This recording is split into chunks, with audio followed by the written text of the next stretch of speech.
cette vidéo, nous allons voir le taux d'évolution successif. Donc, je vous explique.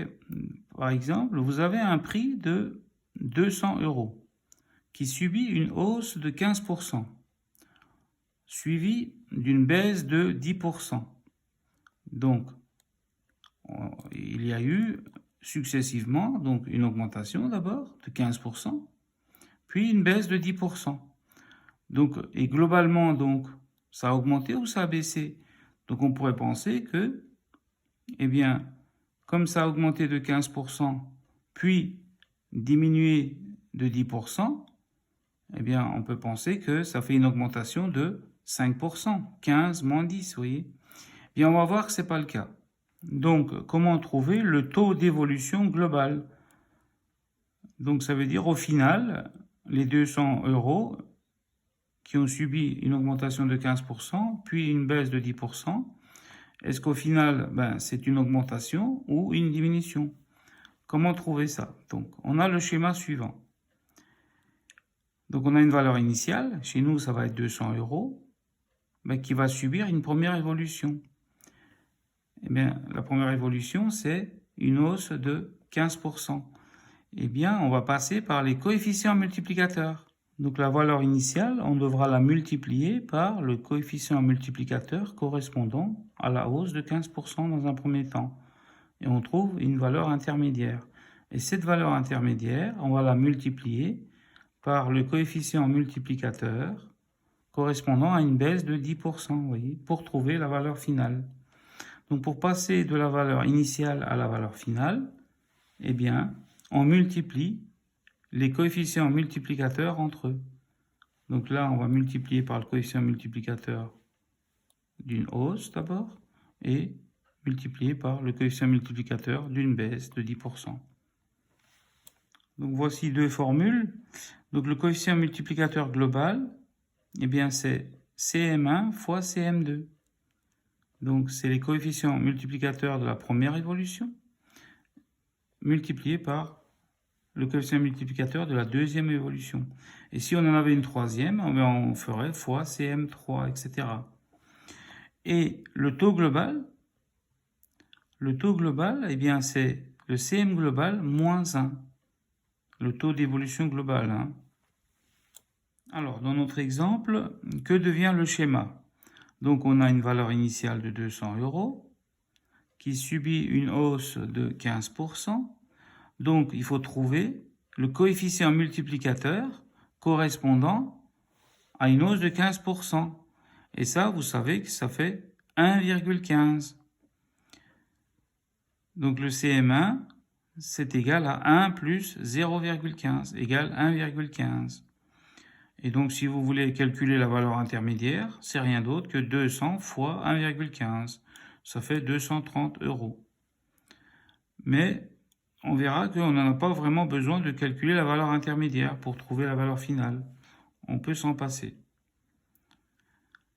Alors, ensuite, cette valeur intermédiaire subit une deuxième évolution. Et bien, la deuxième évolution, c'était une baisse de 10%. Et le coefficient multiplicateur correspondant à une baisse de 10%, c'est quoi? Eh bien, c'est 0,9. Vous faites 1 moins 0,1. C'est 1 moins 10 sur 100.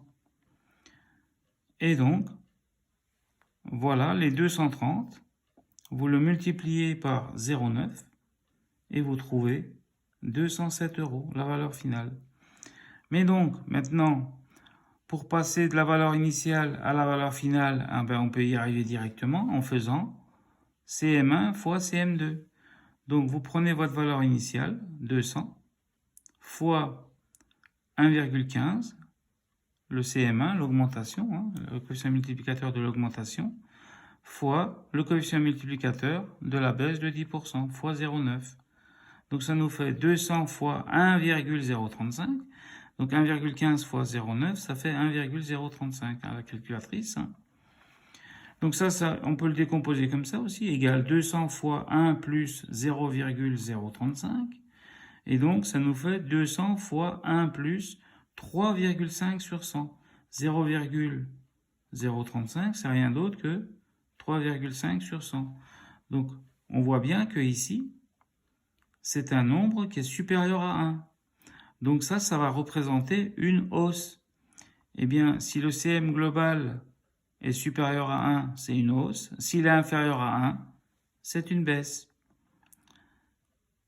Et donc, on peut calculer aussi le CM global. Vous voyez, le CM global, on avait dit que c'est CM1 fois CM2. Donc, ça nous donne bien 1,035.